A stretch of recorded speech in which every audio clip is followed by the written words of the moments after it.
When that man's son got married, no one expected he had stayed silent about an $8 million inheritance from his late husband. Thank God, he never signed a thing. You think money just makes people greedy? No, it exposes everything they've been hiding behind the mask of family.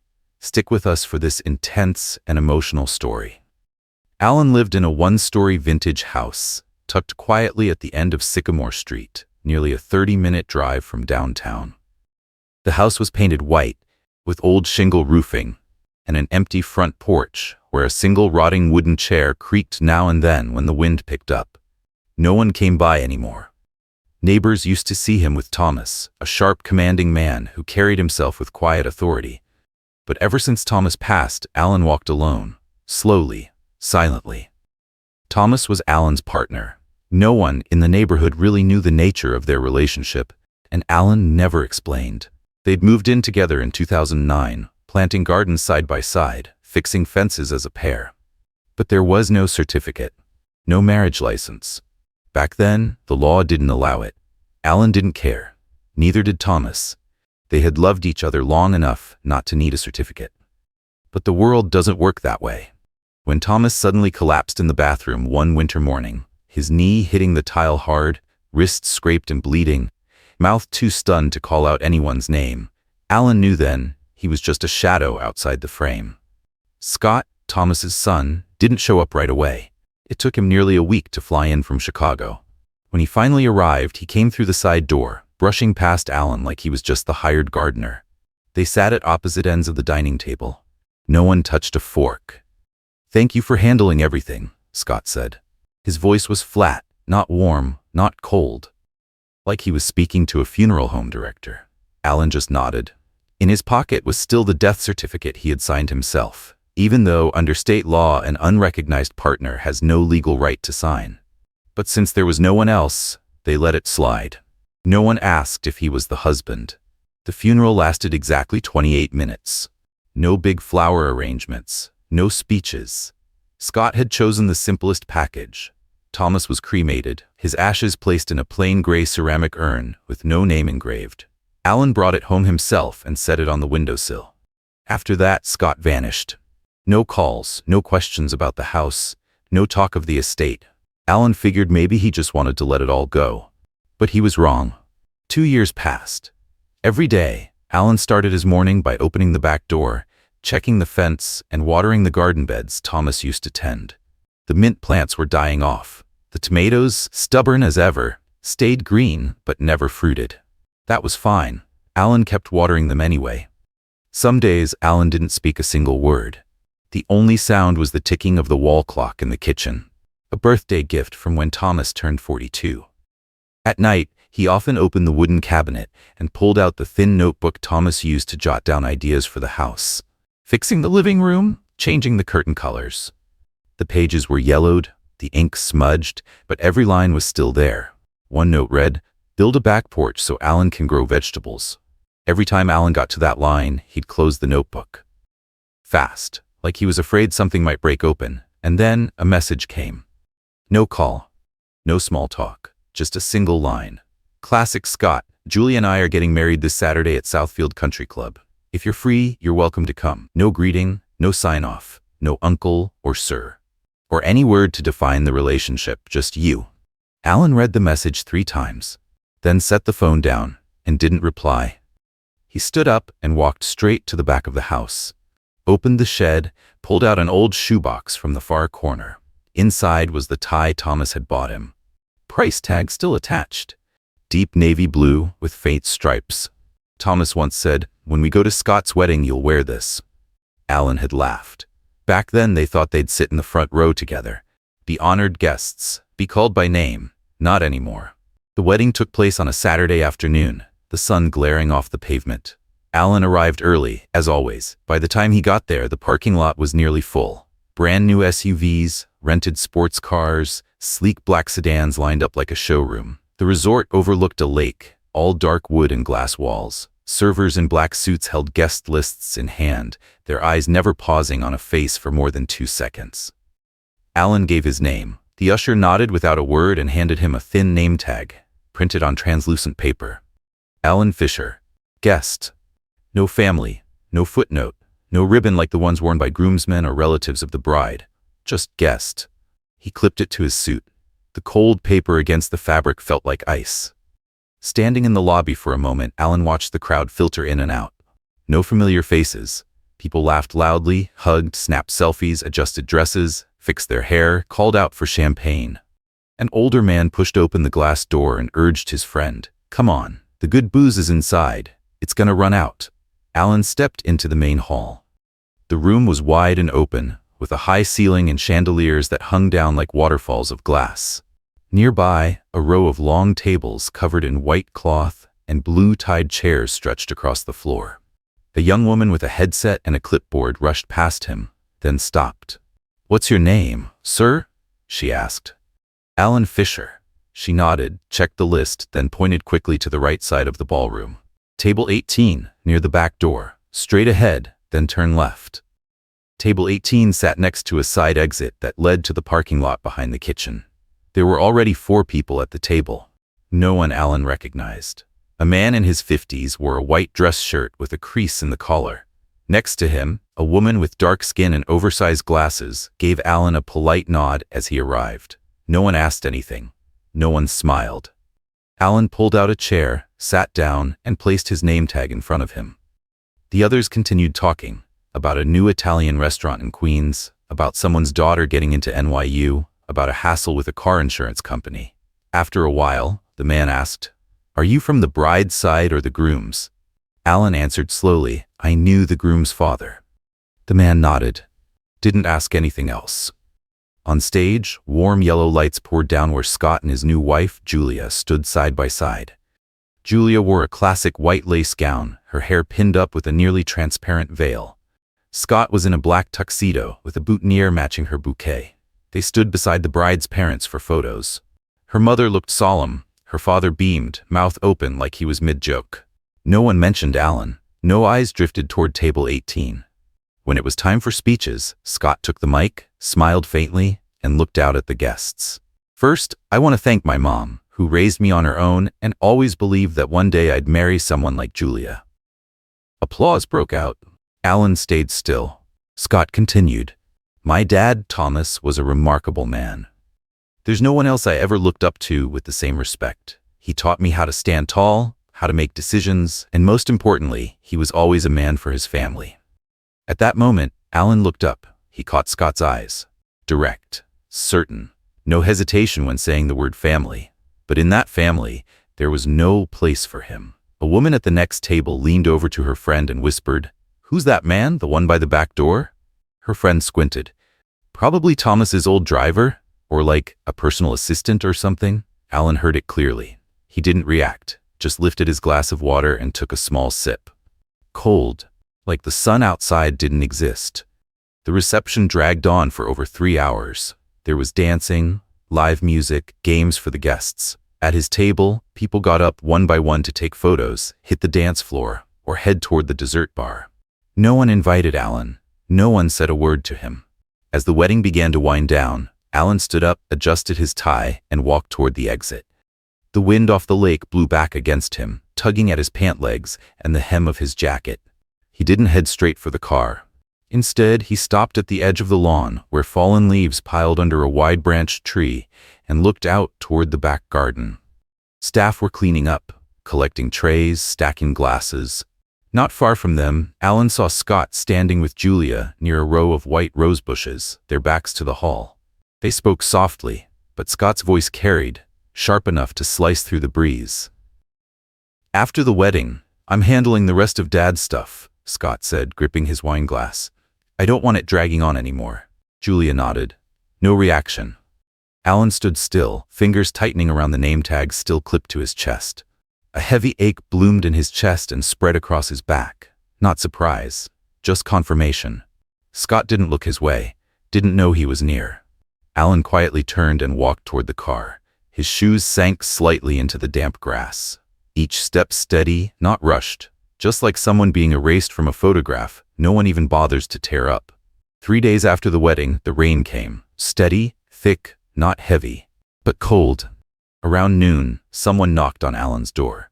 It was a young man, clean-cut, wearing a crisp white shirt tucked neatly into his slacks, carrying a black leather bag. He introduced himself as a representative from the law office acting on Scott's behalf. No small talk, no pleasantries. He opened the bag, pulled out a thick folder, and placed it on the kitchen table. The cover bore an official seal. "Transfer of residence rights and assets," the man said. "All you need to do is sign. We'll wire $100,000 just to help you start fresh. No strings attached." Alan didn't touch the folder. "Start fresh?" he asked. The man nodded. "Mr. Scott wants to avoid any disputes. The sooner it's settled, the better for everyone. You've lived here a long time. The house, it holds memories of his father. He wants to keep it. Use it for its proper family purpose." "Family?" Alan repeated, voice flat. The man didn't respond. He just nudged the folder closer. "I can walk you through the terms if you'd like." Alan didn't answer. He flipped through the first few pages, skimming quickly. The language was cold as stone.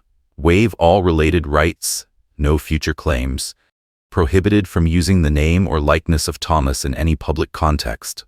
"I'm just the messenger," the young man added. "Mr. Scott said this is the most respectful way to resolve things. No lawsuits, no drama." Alan closed the folder. "Leave it. I'll think about it."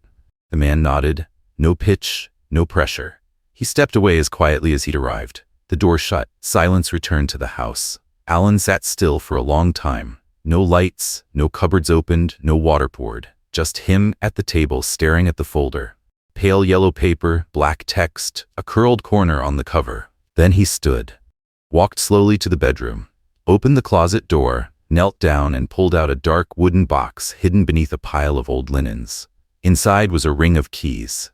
The storage room sat at the end of the hallway, next to the kitchen, the place Thomas once used for old files.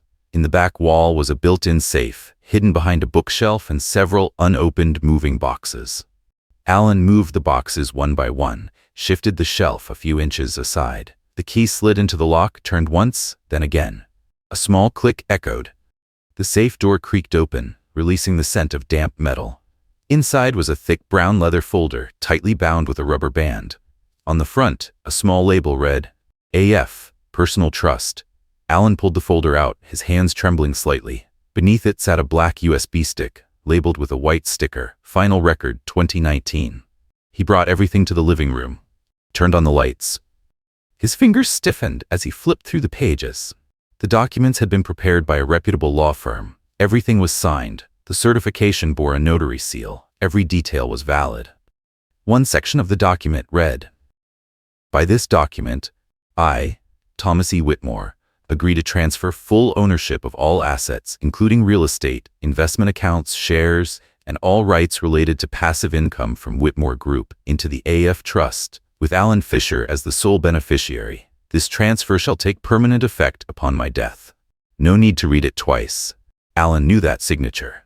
The slight leftward slant, the faintly crooked underline. Thomas had signed that way for as long as he'd been alive. Alan opened his laptop and inserted the USB. A video appeared. Old format, shot with a webcam. Thomas's face filled the frame, sitting at his wooden desk, the familiar bookshelf behind him. "Alan," he said, voice rough, no makeup, no performance. "If you're watching this, then I guess it's all happened. I've made the arrangements. I know some people won't be happy. Maybe Scott, maybe my whole family, but I'm not letting them take what doesn't belong to them." He paused for a moment. His eyes stared straight into the camera. "I chose you, not out of obligation. I chose you because I know, when everything else falls away, you'll still be here. And if I couldn't protect you while I was alive, then at the very least, I'll do it when I'm gone." The screen faded to black. The USB light still blinked. Alan pulled it out and placed it on the table. He sat back in his chair. No extra lights, no sighs, just silence, the kind that, for the first time in 2 years, didn't feel empty. He had rights, he had a voice, and he had Thomas, even if Thomas was no longer here. The next morning, Alan called Laura, the attorney who had worked with Thomas for over a decade. She wasn't surprised to hear his name. After a brief silence, she simply said, "I knew this day would come. Bring the documents." Laura's office sat in a red brick building just off the old financial district. Not fancy, but discreet. She was in her 60s, silver hair showing through, spoke slowly but with precision. When Alan placed the trust documents and the USB on her desk, She didn't ask questions. She just put on her glasses, opened the folder, and read every line with care. "This is the original," she nodded. "No one can overturn it. This trust was kept separate from all declared fixed assets. Thomas made sure of that. It's airtight. No one but you has any claim." Alan looked at her. "Scott doesn't know?" Laura shook her head. "Definitely not. If he did, he would have made a move long before now." Alan said nothing. Laura slowly took off her glasses and leaned back in her chair. "What do you want to do?" she asked. "Nothing," Alan replied. "I just want to protect what was given to me. The rest, I'm not here to fight." That afternoon, Alan contacted the financial firm Thomas had used for investments. He requested the full transfer of all assets from the old system into a secure, independent protection entity. The trust was double-locked, every point of access verified solely through Alan's personal authorization. Legally clean, quietly done. He told no one, gave no announcements, ignored every message Scott sent over the next 3 days. On the 4th day, just before noon, there was a knock at the door. No warning, no appointment. It was Scott. This time, he came alone. No lawyer, no backup, just himself, shirt wrinkled, empty-handed. When the door opened, he walked in like he owned the place. "You still haven't signed?" Scott asked, staying on his feet. Alan didn't move, didn't answer. Scott glanced over at the dining table, where the contract still sat untouched. He smirked, then turned back to Alan. "What are you even thinking?" His voice sharpened. "I'm his son. I have rights. And you? You're nothing? No blood, no relation, just some stranger squatting in someone else's life." Still, Alan said nothing. His hands folded calmly in front of him. Scott took a step closer. "What are you holding on to this house for? Trying to play the grieving widow? Everyone sees through it. Everyone knows you're just..." "Enough." For the first time, Alan cut him off. The words were short, low, but solid. "No yelling, no rage, no blood," he said. "But I was the one who stayed when your father collapsed in the bathroom, barefoot on cold tile. I cleaned the blood off the floor. I sat beside his body for 3 hours because the hospital was late. I held him when his heart stopped. Where were you?" Scott froze. His fists clenched. His face tightened, but no words came. "You don't have to recognize what I was to him," Alan continued, slow and steady, like delivering the final notes of a song. "But you don't get to erase me from the life he chose to live." Silence hung in the air. Then Scott stepped back. His breath hitched. He turned and walked out the door, fast. The door slammed behind him. A cold, sharp sound. Alan didn't move. He stood still in the room, like that sound had nothing to do with him at all. The next morning, a courier delivered a thick, sealed envelope. It was from Scott's attorney. An official notice. Scott Whitmore had filed a lawsuit against Alan Fisher in county court. The claim, unlawful occupation of property belonging to the deceased and exploitation of the decedent's compromised physical and mental state for personal gain. At the bottom, the final line read, "The plaintiff seeks full reclamation of all assets currently controlled by Mr. Fisher, including real estate, financial holdings, rights to the name Thomas E. Whitmore, and all associated benefits." Alan read to the last line, then folded the paper. It wasn't fear he felt, just sadness. And not because of the lawsuit, it was because of what Scott had just confirmed. To him, Alan had never been a person, just an inconvenience to be cleared out. Alan stood, opened the window. No rain, but the wind was sharp. Leaves fell in patches from the tree in the front yard. He drew the curtain closed, walked into the study, picked up a pen, and slid open the drawer. For the first time, he was ready to lay everything Thomas had left on the table. Not to hold on, but to protect it. The hearing was set for Tuesday morning in the county courthouse on the north side of the city, 3rd floor, small courtroom. Inside, there weren't many people. No reporters, no family, no friends. Just Alan, his attorney Laura, a legal rep for Scott, and a middle-aged judge with the face of someone who'd seen far too many unnecessary family disputes. Alan sat on the right side of the room, back straight, hands folded. In front of him, a thick gray folder, clearly labeled, the AF Trust. Across the room, Scott sat in a light gray suit, leaning back in his chair, one hand resting on his thigh. He didn't look at Alan, not once. Beside him sat a young attorney with slicked back hair, nameplate in front. Derek Mason, plaintiff's counsel. Laura spoke first. No theatrics, no emotional language. "This trust was established in 2019, she said clearly. "It is lawful. It It is notarized, and it includes a recorded statement from the grantor, Mr. Thomas E. Whitmore. She placed the USB on the clerk's table. A technician connected it to the screen behind the judge's bench. The video played. Thomas appeared in full frame, clear, steady. His eyes looked directly into the lens, his voice low, deliberate. "I'm transferring all of my assets to Alan because I trust him. Not out of love, not out of sentiment, but because I know, if I don't do this, no one will protect him from the people who will come to take everything once I'm gone. Scott is my son, but Alan is the only one who truly knew me. No one else stayed when everything else was gone." The video ended. Silence blanketed the courtroom. The judge gave a small nod and turned to the plaintiff's side. "Counsel, any response?" Attorney Mason stood. "We contend the video could have been staged. It is not sufficient to dismiss the possibility that Mr. Fisher exploited Mr. Whitmore's declining health and mental instability for personal gain." The judge raised an eyebrow. "Do you have any evidence of that?" Mason paused, then said, "We believe the relationship between the defendant and the deceased lacked transparency. There are signs of undue influence that could reasonably be interpreted as opportunistic." And Scott suddenly stood, cutting his attorney off. "He was the third party. My family fell apart because of him. My father changed after he showed up. I know what happened." The judge tapped the gavel lightly against the bench. "Sit down. This is not the place for emotional outbursts." Scott returned to his seat, face flushed, fists clenched. Alan remained silent. Laura leaned over and whispered, "It's your turn." Alan rose slowly, walked to the witness stand with calm, deliberate steps. "Thomas never promised me anything. I didn't ask, I didn't demand, I didn't expect. Everything he left me, he did because he wanted to." He looked directly at the judge. His voice was steady, low, unwavering. "I don't share his last name. I wasn't his legal family. But I was the one who stayed. 12 years, every day. That's the truth." Then he stepped away from the stand, never once looking at Scott. Laura didn't need to add anything. The evidence stood firm. The paperwork was airtight. The video was clear, direct testimony of Thomas's intent. The trust was valid and irrevocable. An hour later, the verdict was read. The court confirms that, based on the documents and evidence presented, Mr. Alan Fisher is the sole legal beneficiary of the entire estate once owned by the late Mr. Thomas E. Whitmore, as specified in the 2019 trust. All objections from the plaintiff are hereby dismissed. Case closed. Scott didn't react at first. He just bowed his head, fists clenched tight.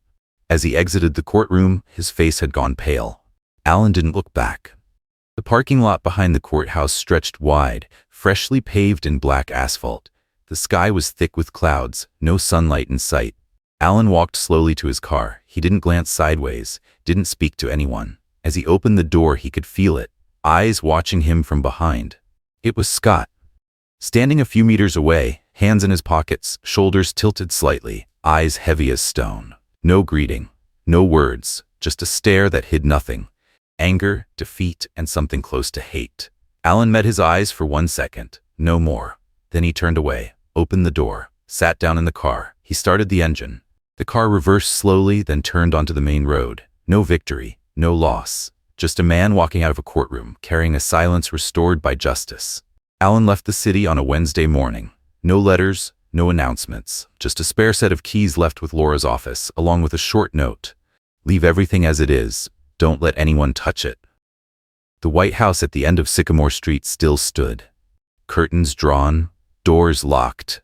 Inside, everything remained as it had been. Dark wood walls, Thomas's photo hanging slightly crooked by the windowsill, the round analog clock in the kitchen still ticking, though the battery was fading. Alan didn't sell it, didn't rent it out. He hired a maintenance service to come once a month, to clean, to preserve, to leave things exactly as they were when Thomas was alive. Nothing changed, nothing added, nothing removed. "No one lives here?" the service manager asked. Alan simply shook his head.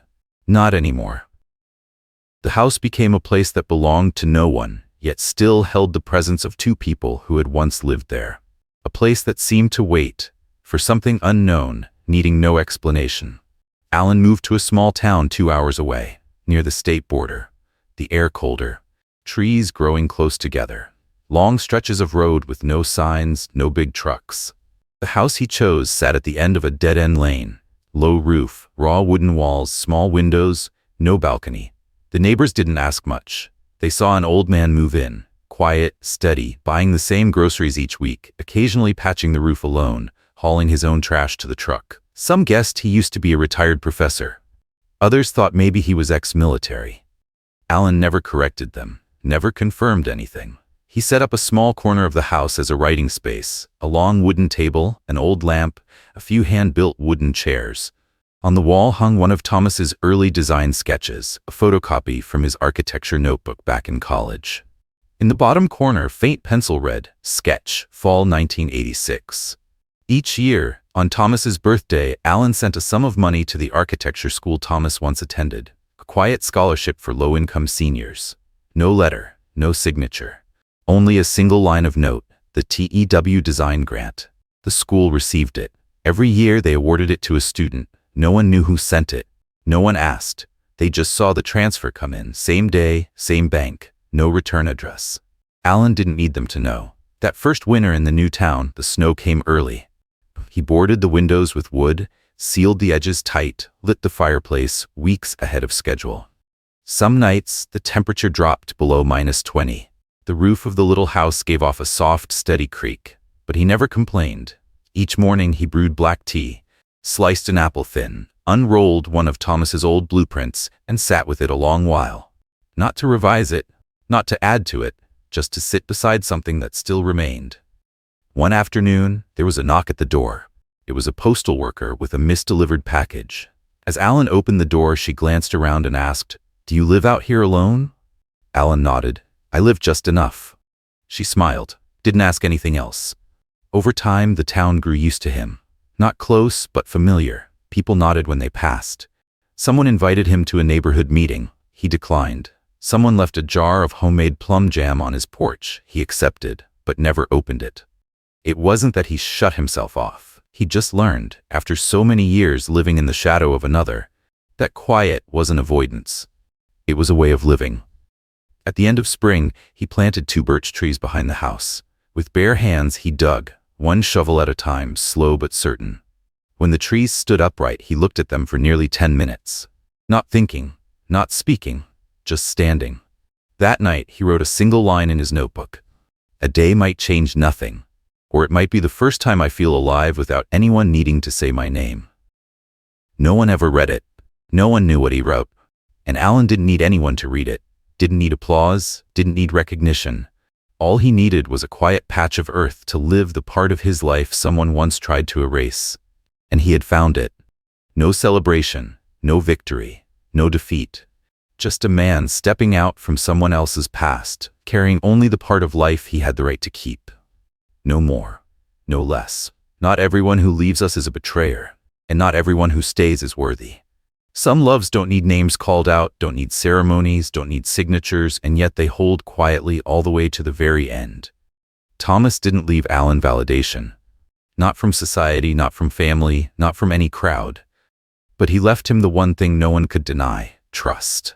And sometimes, trusting someone in silence is the deepest way to love. Have you ever loved someone no one else could understand? Ever stood by someone so completely that when they were gone, the world acted like you never existed? If this story stirred something in you, leave a comment below. We're here to listen, not to judge, but to understand. Your presence matters on this journey. Support us with a channel subscription. It means more than you know. Thank you so much.